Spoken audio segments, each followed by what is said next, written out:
अगर तोहनी लोग गणित के परीक्षा 2027 में देवे वाला बाटे तो एकदम आपका स्वागत है अहाँ सबके अपन चैनल देसी गुरुजी में। क्योंकि मिथिलांचल हो चाहे मगह हो चाहे भोजपुरी हो चाहे मैथिली हो या हिंदी हो, तमाम भाषाओं के बच्चों, आप अगर मैथ का एग्जाम देने वाले हैं तो आज का 50 को क्वेश्चन रामबाण है, इसको छोड़ने के बाद आप कल पछताओगे परीक्षा हॉल में, तो पछताना नहीं है। और यह एक ऑनलाइन टेस्ट की तरह है।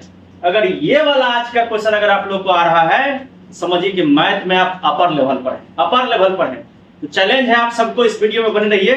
ताबड़तोड़ 50 ऑब्जेक्टिव पढ़ाया जाएगा, तोड़ फोड़ धुआंधार। देसी गुरुजी चैनल पर अगर आप नए हैं तो सब्सक्राइब कर लीजिएगा, ठीक है। चलिए बाबू, अगला सबसे पहले हम लोग का जो प्रश्न होगा, लेवल देखिएगा। पहले लो लेवल सवाल पढ़ाएंगे और तब एक बार हाई लेवल सवाल सब होगा, ठीक है। यदि P और Q दो अवास्तक क्या है, पूछ रहा है कि उनका मौसम क्या होगा। पहला सवाल को हल करना है, बाबू। देखिए हल कैसे करते हैं। P Q दो अभाज्य संख्या है ना। माना P बराबर 2 और Q बराबर बाबू ने मान लेते हैं 3, है ना। दोनों का मौसम निकालना है, 2 को 3 से भाग देंगे, ठीक है।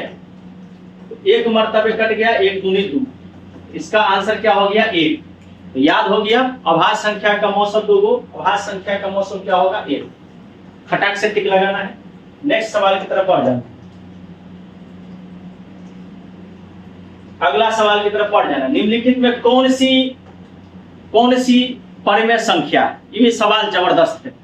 देखिए सबसे पहले ध्यान देना पड़ेगा आपको कि √3, √5 और √7 को आप दो भागों में, बराबर भागों में नहीं तोड़ सकते हैं नहीं ना।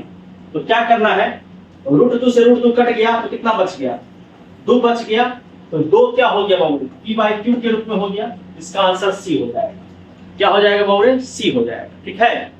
परिमेय पूछेगा तो C हो गया, और परिमेय पूछे तो तीनों हो गया। ये जिसका खंड या टुकड़ा न हो सके, दो भाग में, दोनों भाग एक रंग होना चाहिए।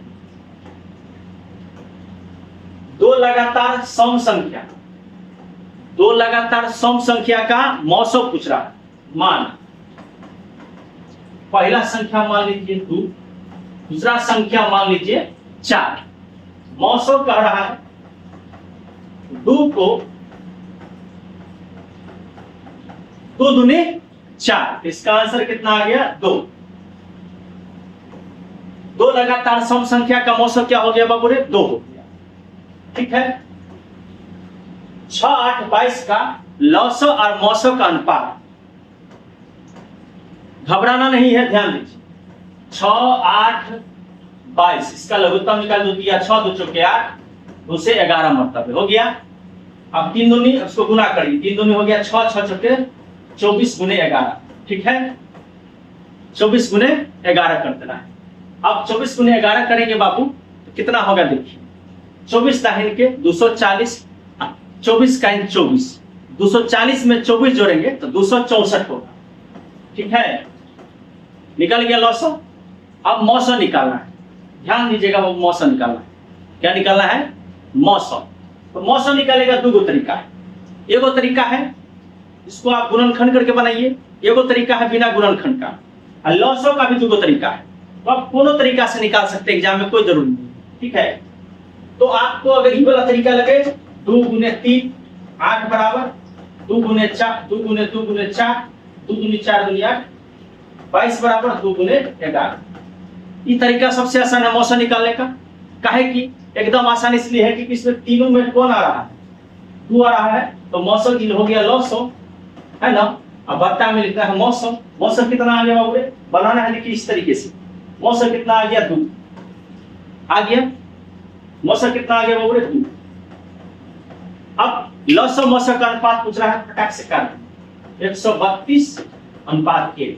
देखिए 2 से काटेंगे 132 होगा, 132:1। पहले लौसम निकाल लेना है, फिर मौसम निकाल लेना है, और लौसम बट्टा मौसम कर देना है, ठीक है। तो इसका आ गया आंसर अपना सबका ऑप्शन नंबर ए, ठीक है।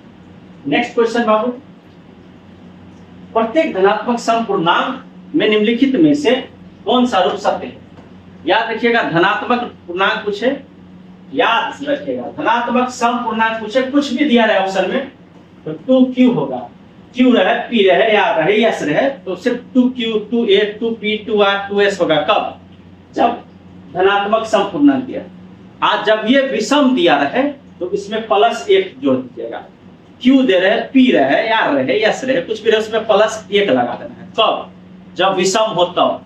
कब लगाना है? छुच्छे जब सम हो तब। ठीक है, इसका आंसर याद कर लेना है, क्योंकि q के जगह पर 1 रखेंगे तो 2 1 2, q के जगह 2 रखेंगे तो 2 2 4, इसलिए इसका आंसर होगा। ठीक है,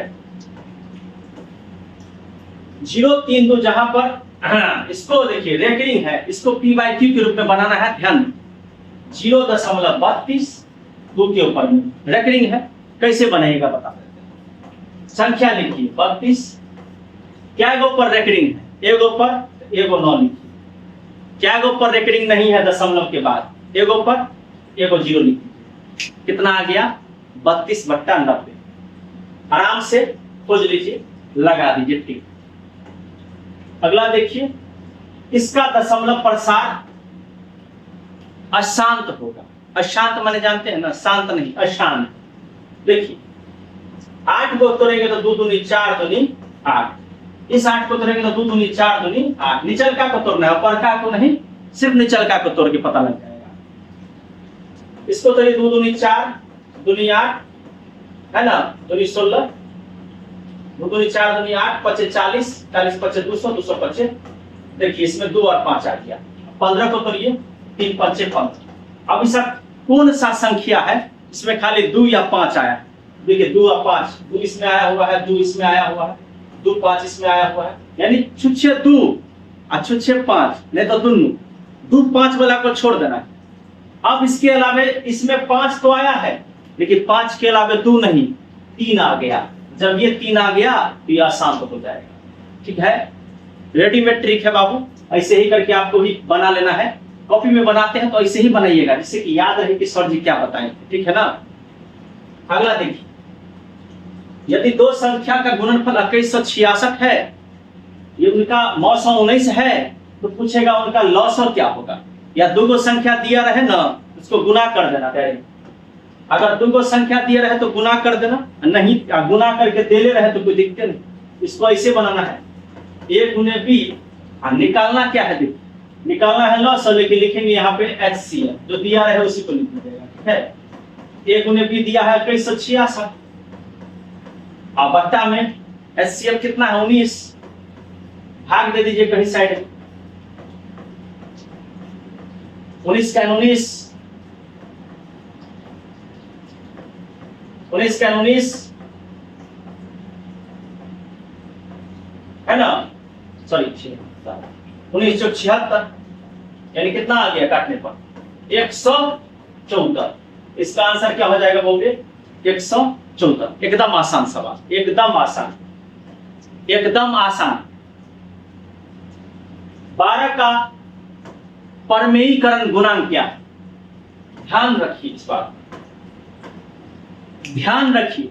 परमेयीकरण गुणांक √12 तोड़ दीजिए, 2 दूनी 4 तिया 12, इसमें से देखो 2 बाहर निकलेगा, क्या बच जाएगा?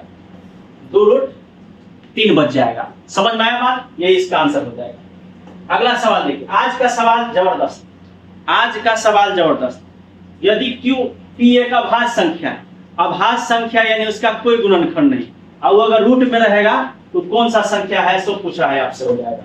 याद रखिएगा अपर में, इसको याद कर लेना है। ठीक है, इसको याद कर लेना है। 4 tan थीटा बराबर 4, इसको बना लेना है। 4 tan,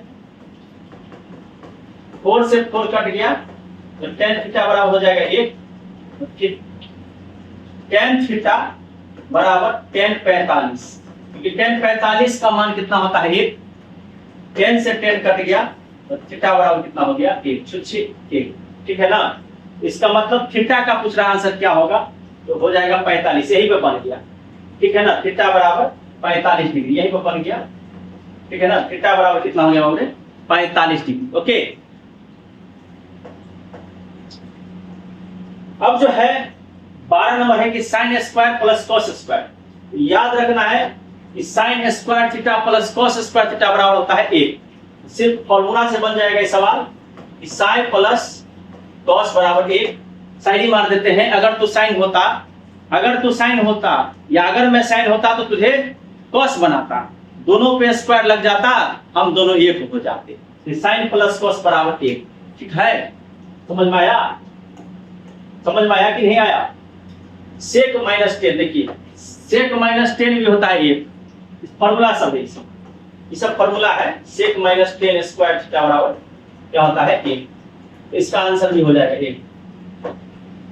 अगला है साइन ए बराबर आधा तो कॉट ए बराबर क्या होगा। इसको बनाने से पहले आपको बोले थे लाल कक्का याद रखना, सिंपल लाल कक्का याद रखना है। साइन ए बराबर 1/2 बराबर में साइन का फॉर्मूला होता है लंब बटा कर, लंब बटा आधार निकालना है। आधार निकाल लीजिए, कर्ण घटे लंब का स्क्वायर। कर्ण हो गया 2 का स्क्वायर, लंब हो गया 1 का स्क्वायर। 2 का स्क्वायर हो गया 4 में से 1 गया तो हो गया √3। तो निकल गया। आपको क्या निकालना है? कॉट का मान निकालना है भाई, कॉट का मान निकालना है ना। आई कि नहीं बात समझ भाई? कॉट का मान निकालना है ना भाई। तो भाई समझ नहीं रहे आप, कॉटे का ना मान निकालना है। समझ में बात? कॉट का मान निकालना तो कॉट का फॉर्मूला यहाँ पे लगाना पड़ेगा।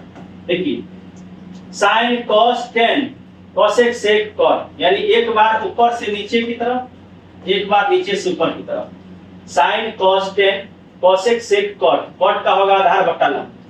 लिख दीजिए आधार बट्टा लंब बराबर, डायरेक्ट बना दीजिए। आधार का आया है मान आपको √3,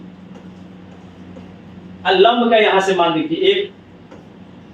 इसका आंसर क्या हो जाएगा? √3/1 यानी कि √3 हो जाएगा। आई बात समझ में? चलिए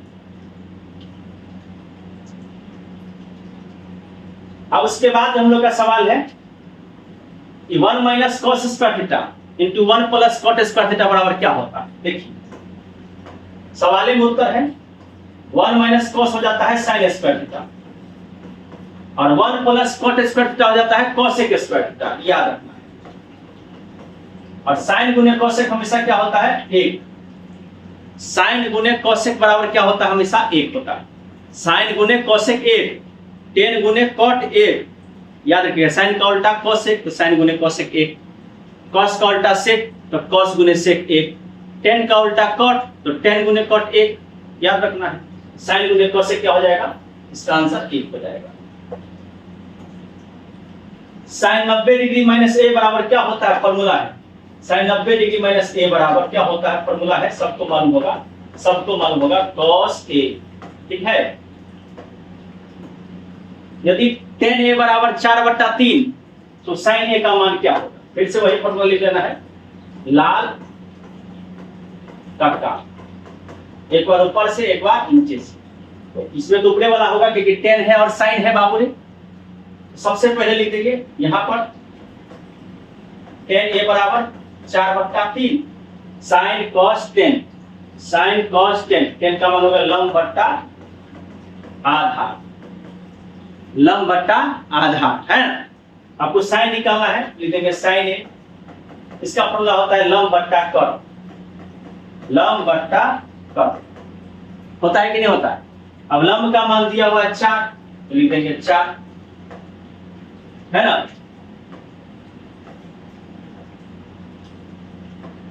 लंब का मान दिया हुआ 4 तो लिख देंगे 4।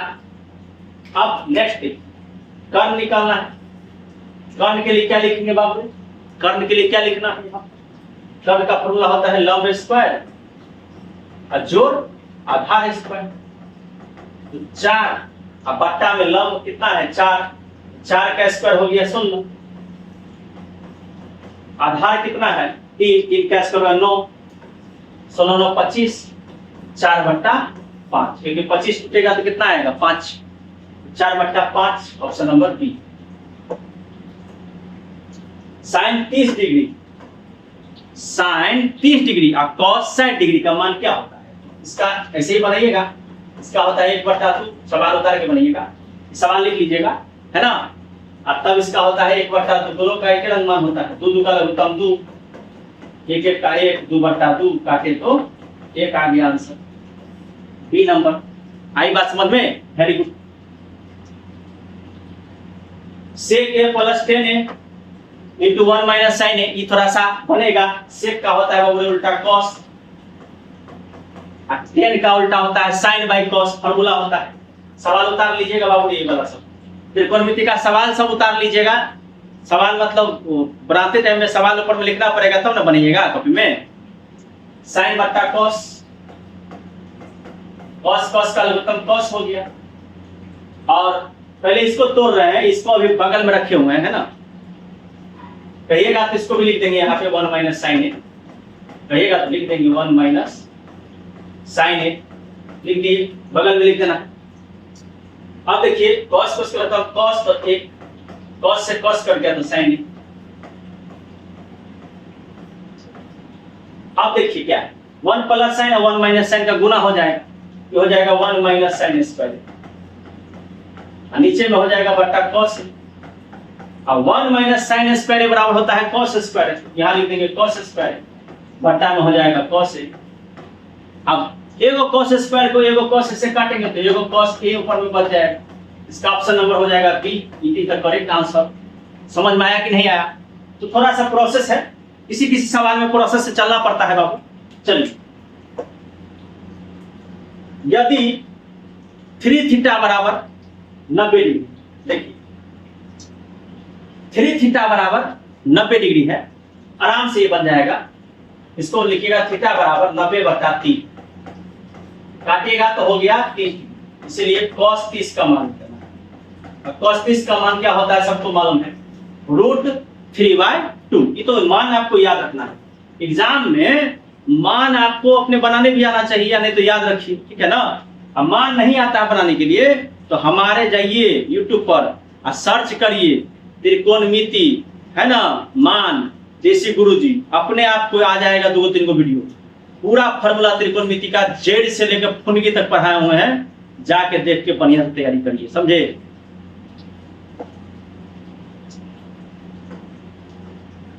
अब है अर्धवृत्त, क्या है अर्धवृत्त।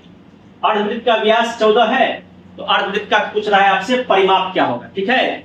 तो व्यास दिया हुआ है d बराबर 14, r बराबर होगा 14 का आधा, 14 का आधा हो जाएगा 7, यानी 14/2 7। अब क्या निकालना है, अर्धवृत्त की परिधि निकालना है, ठीक है। इसलिए परिधि, इसका सूत्र होता है बाबू रे r × 5 + 2 या 2 + 5। r का मान कितना दिया है चला, r का मान आ गया है 7, है ना। अब पाई का मान जो है 22/7 होता है, इसको पाई लिख दो, इसको जो है 2, 22/7 होता है। और 2 लिखा है तो 2 लिख देंगे, बट्टा में 1 लगा देंगे, 7 1 का लघुत्तम हो जाएगा 7, और 7 1 7, तो 22 1 22, ठीक है। 1 7 7 तो 7 दूनी 14।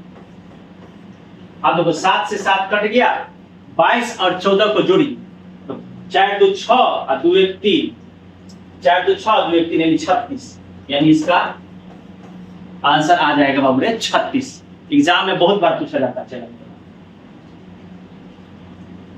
किसी गोले की त्रिज्या को 3 गुनी कर दी जाए तो उसका आयतन कितना गुना हो जाएगा, सिंपल सवाल। इसका होता है 4/3 पाई r क्यूब, तो कहता है 3 गुना इसको करने के लिए, तो r को 3 गुना करेंगे तो 3 3 9 3 कितना हो जाएगा 27, यानी इसका आंसर हो जाएगा सी। ये तो खटाक से आंसर बन गया, इसमें कोई बहुत बड़ा 30 मार्क का नहीं बनना है, ठीक है। 2 बेलन की त्रिज्या का अनुपात, ऐसा भी क्वेश्चन है जो विद्यार्थी कंफ्यूज हो जाता है इसमें। 2 बेलन की त्रिज्या का अनुपात 2:3 है, उनकी ऊंचाइयों का अनुपात 5:3 है, तो उनके आयतनों का अनुपात क्या होगा। सवाल को ऐसे बनाना है, r1 r2 2:3, ऊंचाई h1 h2 5:3, इसीलिए v1 v2 निकालना है, v1 v2 निकालना है, ठीक है। तो 2 और 3 दिया है ना, इसको स्क्वायर कर दो, इसका स्क्वायर और इसके बाद गुना, 5/3 है ना, तो 5/3, इसका स्क्वायर नहीं करना। 2 दूनी 4, 2 दूनी 4, 4 पंचे 20, 3 तिया 9, 9 तिया 27। इसका ऑप्शन हो जाएगा 20/27। कैसे बना है ये तो पता चलिए गया होगा ना भैया। कौन भारी सवाल है सो बताइए। एक शंकु की त्रिज्या 7 है, ऊंचाई 24 है, एल निकालना है। एल बराबर फॉर्मूला होता है r² प्लस h²। r का मान 7 का स्क्वायर, h का मान 24 का स्क्वायर, 7 7 49, 24 24 को 576, जोड़ेंगे तो √625, और इसको तोड़ेंगे बाबू तो 25 गुने 25 आएगा, यानी इसका आ जाएगा वर्गमूल 25। ठीक है, ये भी सवाल बन गया 24 नंबर। किसी वृत्त की त्रिज्या आधी कर दी जाए तो पुराने तथा नए वृत्तों के क्षेत्रफल का अनुपात क्या होगा? सिंपल सवाल है। मान लीजिए एक है r और उसको कर दिया गया आधा, तो क्या हो गया r/2। अब आपको पूछ रहा है इसका अनुपात पूछ रहा है, सिंपल सी बात है, r/r/2 कर देना है, ठीक ना। r/r/2 कर देना है, नहीं समझे बात को भैया। r/r/2 कर देना, एगो r है एगो r/2 है। तो यहाँ पे देखिए क्या होगा, r उधर 2/r, r से r कट गया तो 2 हो गया, 2:1। इसका आंसर क्या हो जाएगा? B number 2:1। ठीक है, एकदम सवाल सिंपल सवाल। 8 सेंटीमीटर वाले भुजा वाले घन का भुजा दिया हुआ है a बराबर 8, घन का दिया हुआ है तो घन का क्षेत्रफल का फॉर्मूला क्या होता है? a³ 8 गुने 8 गुने 8, 8 64, और 64 8 है 512, क्योंकि 64 को गुना करेंगे 8 से, 8 चौके 32, 3 8 6 48, 3 51, तो कितना आ गया बोले? 512। ऑप्शन नंबर डी सिंपल सवाल है, सिंपल एकदम इजी बच्चा वाला। एक पहिए का व्यास 40 है, तो 176 मीटर की दूरी तय करने के लिए कितने चक्कर लगाने पड़ेंगे? सबसे पहले देखिए, d बराबर 40, r बराबर d/2 होता है 40/2, आधा कर देंगे तो कितना हो गया? 20 सेंटीमीटर। अब 20 सेंटीमीटर को चेंज करेंगे, किस में बाबू ने चेंज करना है? तो हमको मीटर में चेंज करना है। ठीक है, मीटर में चेंज करेंगे तो हो जाएगा 0.2 मीटर। अब हमको निकालना है परिधि। क्या निकालना है बाबू रे? परिधि निकालना है। परिधि का फॉर्मूला क्या होता है? इसको ऐसे भी नहीं बना के ऐसे भी बना सकते हैं, हम आपको एक शॉर्टकट ट्रिक बता रहे हैं। ठीक है, इतना नहीं दो चार होता। d बराबर दिया है 40 सेंटीमीटर, इसको लिख दीजिए 0.4। ठीक है, क्या लिख देना है? 0.4। परिधि निकाल लीजिए, पाई इंटू टी लगा, 22/7 गुने 0.4। ठीक है, 22/7 गुने 0.4, इसका जो हो जाएगा 22 हो जाएगा 88, 8.8/7 हो गया, निकल गया। अब आपको क्या करना है? चक्कर निकालना है। कितना चक्कर? तो यहां लिखिएगा चक्कर बराबर, चक्कर बराबर लिखिएगा 176 लिख देना है। ठीक है ना, उसके बाद बट्टा में आपको 8.8 लिख देना है, उसके बट्टा में आपको 7 लिख देना है। ठीक है, अब क्या करना है? देखिए, कुछ नहीं करना है, बहुत ही आसान है, बहुत इजी, बहुत ही इजी सवाल। देखिए, अब इसको 176 7 कर दीजिएगा, सर इसको 70 कर दीजिएगा, और नीचे में 88 कर दीजिएगा, क्योंकि दशमलव उड़ा दीजिएगा, नीचे में 88 कर दीजिएगा और ऊपर में 70 कर दिए ना। 7 को 70 कर देना है ऊपर ले जाके, और दशमलव हटाए तो 70 हो गया, 88 हो गया। 88 से काटे, 88 से काटे 2 मरतबे कट गया, 70 गुना कितना हुआ? 140। एकदम खटाक से कर, इसमें 1 मिनट लग जाएगा, 1 मिनट लग जाएगा, लेकिन सवाल बनेगा इससे। ठीक है, यदि किसी वृत्त की परिधि 22 है तो उसके चतुर्थांश का क्षेत्रफल पूछ रहा है कितना होगा। वृत्त की परिधि दिया हुआ है, ठीक है, तो लिखिएगा, चूंकि परिधि बराबर फॉर्मूले होता है बाबू, ठीक है ना। इसमें आपको क्या निकालना है, डी निकालना है। सबसे पहले डी निकालिए, डी निकालिएगा बाबू जी। सबसे पहले डी निकालना है आपको। क्या निकालना है, पाई इंटू डी फॉर्मूला होता है ना परिधि का, तो आपको डी निकालना है। परिधि बट्टा पाई, ठीक है। डी बराबर क्या हो जाएगा, परिधि बट्टा पाई। परिधि का मान दिया हुआ 22 और पाई का मान दिया है 22/7। इसको पलटेंगे बाबू जी, 7 बट्टा हो जाएगा 22, 22 से 22 कट गया तो आ गया 7 सेंटीमीटर। और त्रिज्या हो जाएगा आर बराबर हो जाएगा 7/2। ये वो चीज निकाल लेना है, ये वो चीज निकालिए 7/2। अब हमको कहता है चतुर्थांश का क्षेत्रफल। क्या कह रहा है बाबू जी, चतुर्थांश। चतुर्थांश का क्षेत्रफल देखिए कितना इजी।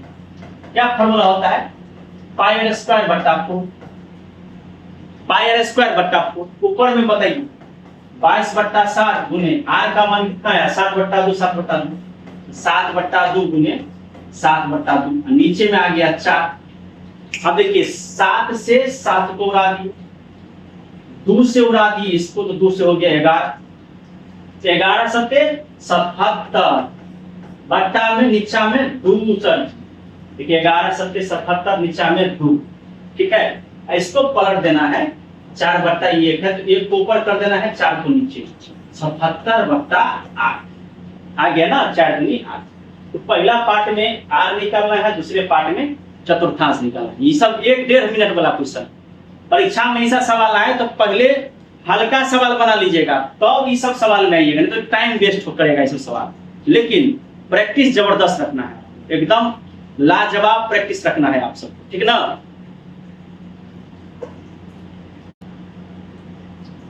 अब अगला सवाल देखिए, 29 नंबर क्या है। एक घनाभ की लंबाई, चौड़ाई और ऊंचाई क्रमशः इतना इतना इतना है। आपको निकालना है विकर्ण। तो घनाभ का विकर्ण का फॉर्मूला याद रखना है, विकर्ण बराबर होता है l square plus b square plus h square. अब l का मान दिया है 10 के स्क्वायर 100, b के स्क्वायर 8 की 8 64 है, h दिया हुआ है आपको 6 6 36। टोटल करेंगे तो हो जाएगा 200। टोटल करेंगे तो कितना हो जाएगा 200। और इसको तोड़ देंगे, 2 दाहिनी के 100 और दाहिनी 2 दाहिनी के 100, 100 गुना 2। Sorry mistake is complete by. इसको तोड़ देना है, ठीक है ना। इसको क्या करना है बाबू, तोड़ देना है। कैसे, 2 से तोड़ेंगे, है ना। 2 फिर से तोड़ेंगे, 2 फिर से तोड़ेंगे, 2, ठीक है। देखिए कैसे तोड़ रहे हैं, 2 दूनी 4, 4 दूनी 8, ठीक है। 2 दूनी 4, 4 दूनी 8, 8 पंचे 40, 8 पंचे 40 और 40 पंचे 200। अब देखिए इसमें से 2 2 5 में से 1 5 निकलेगा और 2 2 में से 1 2 निकलेगा, तो 5 दूनी 10 रूट 1 रह जाएगा अकेले। इसको अकेले छोड़ देना है, छोड़ दीजिए, 10 रूट 2 हो गया। इसका ऑप्शन नंबर डी। आर त्रिज्या वाले अर्धगोले का कुल पृष्ठ क्षेत्रफल क्या होता है, फॉर्मूला सबको याद होगा। हमारे हिसाब से 2 पाई होता है, आप कमेंट करिए कि क्या होता है। हमको लगता है कि 4 पाई होता है ना। नहीं 3 पाई होना चाहिए। अब आप लोग बताइए, ये 90% है, ये 100% है, हाँ ये जो है 99% है। कौन सा सही है, कौन सा सही है, आप कमेंट करिए। हम आपको ज्यादातर बेट लगाएंगे इस पे और इस पे, दोनों पे, ठीक है। 99 वाला पे बहुत कम लगाएंगे हम। तो आप कमेंट करके बताइए, तब ना हमको पता चलेगा कि आप लोग पढ़ते हैं, ध्यान से पढ़ते हैं। हम कोई सवाल नहीं आ रहा, सीधा सा बात है। आप कहिए किसका जवाब क्या होगा, उतना हम गपशप नहीं करते, डायरेक्ट कुछ पाँच कर दिए। अब है 24 15 22 13 9 10 परिसर। परिसर में उच्च घटे निम्न, फॉर्मूला याद रखिएगा। सबसे बड़का इसमें कौन है, 30, तो 30 लिखिएगा। सबसे छोटका है 9, तो 9, 30 में से 9 गया तो कितना होगा 21। इसका आंसर हो जाएगा 21। परिसर ज्ञात करना है। चलो अब इसके बाद अगला सवाल देखिए। प्रथम 5 प्राकृत संख्याओं का माध्य क्या होगा। 1 जोड़ 2 जोड़ 3 जोड़ 4 जोड़ 5 बट्टा में, यहाँ पे ध्यान रखना है, 5 गो है तो 5, 5 4 9, 3 12, 12 2 14, 1 15, 15/5 काट दिए तो कितना आ गया 3। तो इसका ऑप्शन नंबर हो गया बी। इजी सवाल है।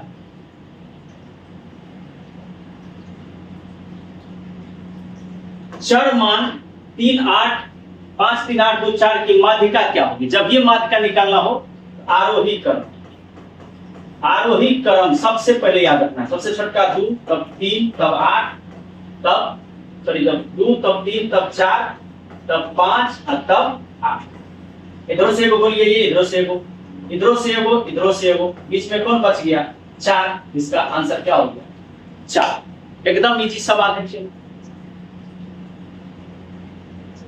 वर्ग अंतराल 10 20 का वर्ग चिन्ह क्या होगा? x बराबर 20 में से 10 घटा दो, अब बट्टा में 2 लगा दो, 10/2 बराबर काट देने पर कितना आ गया 5। एकदम इजी सवाल, एकदम इजी धिया पुता वाला सवाल।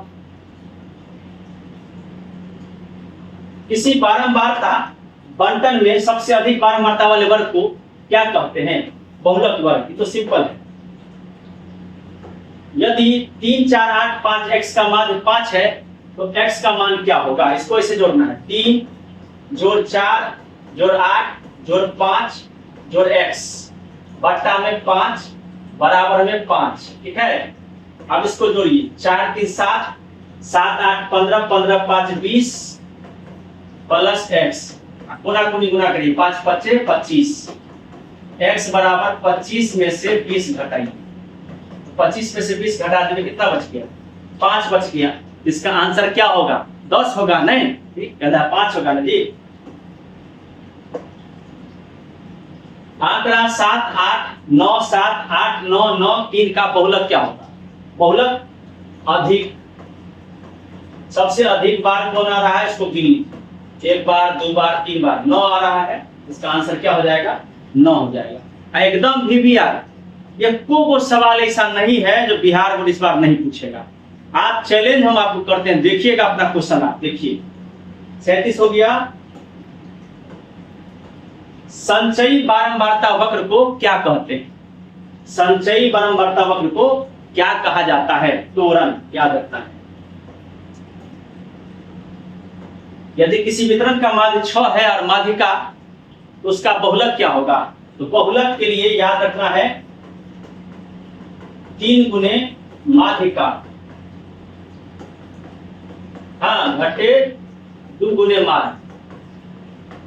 तो 3 गुने माध्यिका, तो माध्यिका का मान दिया है 6 5, और बहुलक का मान दिया है 6 माध्य का मान दिया है 6 और माध्यिका का मान दिया है 5।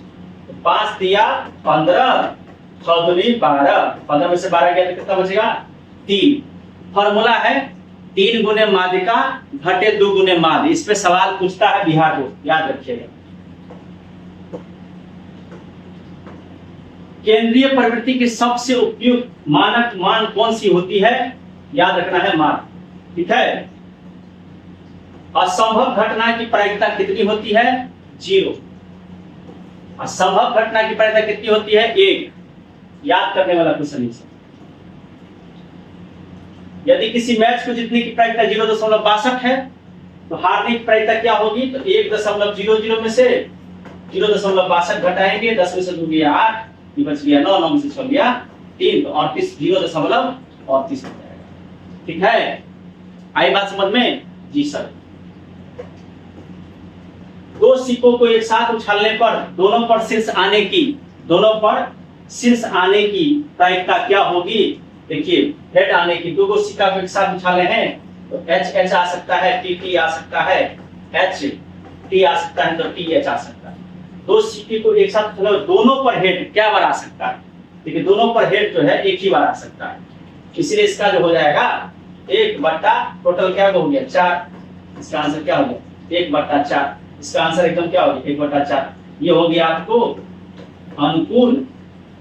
अनुकूल परिणाम, ये हो गया कुल परिणाम। अनुकूल बट्टा कुल लगा दीजिएगा। अनुकूल में टोटल हो गया 1 गो और कुल में हो गया टोटल 4 गो। अनुकूल बट्टा कुल 1/4। एक फांसे को फेंकने पर 3 से बड़ी संख्या क्या को आ सकता है? एक पासा में होता है 1 2 3 4 5 6, इसलिए अनुकूल लिखिए पहले, अनुकूल बटा कुल। अनुकूल में क्या वो हो गया 4 5 6, 3 से बड़ा, और कुल क्या वो हो गया 6, काटेंगे तो आएगा 1/2। सिंपल है, एकदम सिंपल है। किसी घटना ई के लिए निम्नलिखित में कौन सा संबंध सत्य नहीं है, सो बोल रहा है। यानी हमेशा याद रखिएगा कभी भी पी माइनस में नहीं होगा, बाकी सब सत्य है। 1 से बड़ा हो सकता है, 0 से बड़ा हो सकता है, 0 से बड़ा या बराबर हो सकता है, 1 से बड़ा, 1 से छोटा या बराबर हो सकता है, बाकी माइनस में कभी भी इसका मान नहीं हो सकता है। इसका ऑप्शन नंबर डी होगा। ताश के 52 पत्तों में से काला रंग का बादशाह, तो काला रंग का बादशाह कितना होगा? काले रंग का बादशाह 2 गो। बादशाह सब पता में एगो होता है, काला में 2 गो होता है, एगो काला पान होता है और वो चिड़िया होता है, 2 गो बादशाह हो गया। और टोटल तो अनुकूल, अनुकूल बटा कुल, टोटल पत्ता होता है 52 गो, इसमें 2 गो है, काटेंगे तो 1/26। इसका ऑप्शन नंबर बी एकदम इजी है बाबू रे, चुटपुट सवाल सब। एक थैले में 4 सफेद 6 लाल और 5 काली गेंद है, तो यहाँ लिखना है कुल। कुल कितना हो गया 4 6 10, 10 5 15। अनुकूल पूछ रहा है, यानी सफेद, सफेद क्या गो, सफेद क्या गो है? सफेद 4 गो है, तो 4, इसीलिए पी बराबर क्या बताए हैं? अनुकूल बटे कुल, तो कुल हो गया 15, कुल हो गया, अनुकूल हो गया 4, 4/15। एकदम इजी है, एकदम आसान है। PA प्लस PA यानी संभव परिणाम की घटना होती है, एक इसका होता है 0, 1 में 0 जोड़ेंगे कितना हो जाएगा 1। इसका आंसर क्या होगा? बी। ठीक है। पासे को एक बार फेंकने पर एक विषम संख्या प्राप्त होने की संख्या, पासा को फेंके 1 2 3 4 5 6, विषम संख्या 1 गो 2 गो 3 गो, इसीलिए अनुकूल, अनुकूल कितना है 3 गो, और कुल कितना है 6 गो। 3/6 काटेंगे तो कितना आ जाएगा 1/2 है ना, तो इसका आंसर हो जाएगा 1/2। ठीक है। 50 नंबर हम लोग का लास्ट क्वेश्चन है, चलाइए। अब देखिए इसको हम बताते हैं एकदम झकास। अगर 3 सिक्का को एक साथ उछाला जाता है तो कम से कम 2 चित आने की प्रायिकता क्या होगी? एकदम सिंपल सवाल है बाबू, सिंपल। सबसे पहले इसका याद रखिएगा 3 गो सिक्का का कुल परिणाम हमेशा याद रखना है बाबू। 3 सिक्का का कुल परिणाम होता है 8। ठीक है, 3 सिक्का का कुल परिणाम कितना होता है बाबू रे 8। कम से कम 2 गो चित आना है, 2 गो हेड लाना है। मान लीजिए दोनों सिक्का पर एक बार एक हेड आ गया, एक बार टेल आ गया। ठीक है, एक बार मान लीजिए कि दोनों सिक्का पर आपको टेल आ गया, एक बार हेड आ गया। ठीक है, सॉरी 2 गो सिक्का पर हेड आ गया, 1 गो सिक्का पर टेल आ गया। और एक बार क्या हुआ कि तीनों सिक्का पर हेड आ गया। तो आप बताइए कि अनुकूल कितना हुआ? अनुकूल तो हो सकता है 3 गो परिणाम, कुल परिणाम कितना होता है 8 गो, इसलिए P बराबर अनुकूल बटा कुल, तो 3/8। तो इसका ऑप्शन नंबर बी हो जाएगा। फटाक से समझा दूं कि 50 को सवाल का तैयारी। अब आप बताइए कि आप कमेंट करके बताइए कि 50 में आपका कै गो सही हुआ, कमेंट करके बताइए। ऐसे ही चैनल पर बन रही है 50 का वेब सीरीज की तरफ चलते रहेगा। Series 1, series 2, series 3। जितना फायदा आपको वेब सीरीज देखने से नहीं मिलेगा, उससे ज्यादा फायदा देसी गुरुजी का मैथ सीरीज से देखने को मिलेगा। तो आप लोग चैनल पर बन रहिए, प्यारा से कमेंट करिए, दंदना के शेयर करिए। धन्यवाद।